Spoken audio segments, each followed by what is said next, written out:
When you get to winning, for me, it's come down to maxing out. And what maxing out means is you do one more at least than you think you're capable of. So when you're done, whatever you're doing, whether it's at the gym or phone calls or meetings or in sports, one more shot, one more throw, one more swing of the golf club or the baseball bat, the separator is for the winners, they do one more. I'm addicted to one more. And so I want your mantra going forward to be one more. What does that look like if we're working out? That means when we're in the gym and we say, I'm gonna do 5 sets of 10, I'm crazy. Like I'm a psycho because I want to win. I want to be somebody. I want to separate. I want to compete. And the way I do that isn't with my giftedness, because I wasn't born with a bunch of gifts. And I think gifts are crap. I think for the most part, gifted people struggle in life because things come easy to them. I like that things haven't come easy for me in my life. I like that I don't have natural talents in every area. And maybe you like that about you too. Maybe you've looked at yourself all your life and thought, man, I don't have that natural beauty or that natural talent or this gift for creativity or intellect or humor. I don't have any of those things. But what I got is I will outwork you. And so at the gym, one of the things I focus on, they say it's 5 sets of 10. When I'm at 10, I go one more, bam, 11. If I'm running on the treadmill and it's a 45-minute run, I never finish at 45. I always go one more minute, 46. If I'm at the office and I'm supposed to make 25 phone calls that day, when I'm at the end of the day, I always do one more. If I've got meetings, I always do one more. My mantra for 3 decades in business has been one more. Why? Because we get out of life what we think we deserve.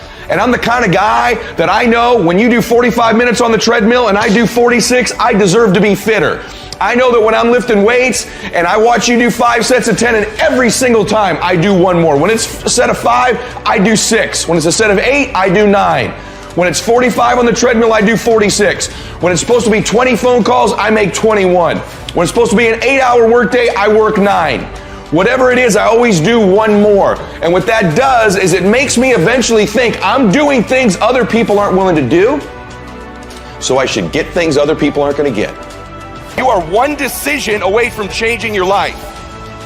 And you have to accept that. You're one new meeting, one new relationship, one new contact, one new action, one new decision away from shifting your life from where it is right now to a totally different place. So what's the decision? You already know. I could go backstage now. There's something you've been hesitating on. There's a contact you need to make, isn't there? There's a job you need to quit. There's a relationship you need to engage in. Maybe there's a relationship you need to leave. I don't know what it is, but I know there's a decision that you need to make to take you to the next level, just like I know that's true for me. Because decisions shape our destiny when they're backed up by some massive ass action. Okay, but you can't take the action if you don't decide.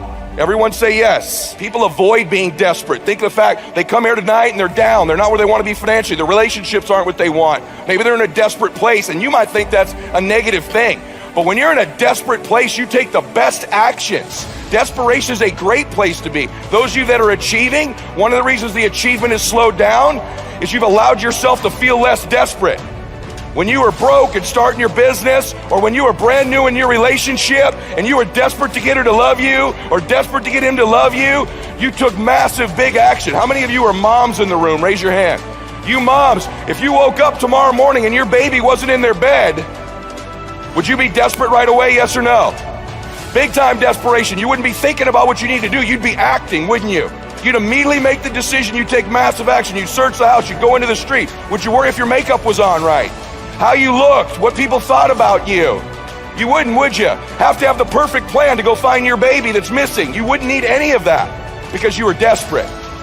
So when you remove desperation, all this bullshit creeps into your life where you think you have to have the perfect plan and look the perfect way and have the perfect thoughts and be all zen and perfect. What you need is to be desperate. What you need is to get after it. And I want you to get desperate to make that decision. Why? Because our obsessions become our possessions. What you obsess about most regularly, you will eventually possess in your life.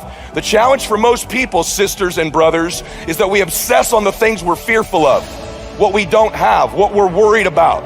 And then we end up possessing those things over and over again, rather than programming ourselves to become obsessed with what we want, what our dreams are, what we believe we deserve. When we become obsessed about those things, long term, we end up possessing those things. Can I get an amen for that? Yes? Yeah, most of us don't replace the external parts of our lives because those things happen naturally without thought. The external results of our life, in order to replace ourselves with the next best version, requires intention, requires obsession, requires desperation. Everyone with me on that, say yes. So it's not unnatural to change. Your friends that think you're crazy to have started your business or come to a seminar or spend money you don't have, they're the crazy ones. It's unnatural to be the same person you are right now next year. For all of you in here, the 35-year-old you should be gone next year forever, and there should be a brand new, better 36-year-old. You 20-year-olds, there should be a better 21-year-old next year. You should constantly be replacing yourself just like your bones do, just like your lungs do, just like your cells do. It's natural to be replacing ourselves, but we're around people who aren't, so we think it's natural not to.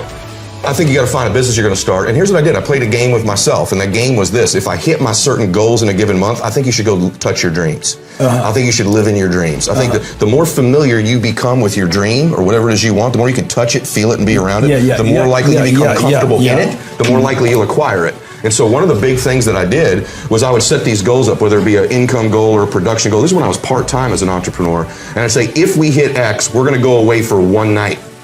And that one night would be to a nice place. It might be like the Ritz-Carlton Laguna Beach, right, where I would go, or the La Quinta Resort in Palm Desert, and I'd do one night in my dream. I'd spend the $300 or $400. My wife would get a nice massage, get a taste of it. And I'd go play golf. And guess who you run into those golf courses? You run into some rich dudes, and I'd run into those guys on the golf course, and I would get to know them for that weekend, that time. So it wasn't golf. You're touching possibilities. You're living in your dream. The more you can touch it.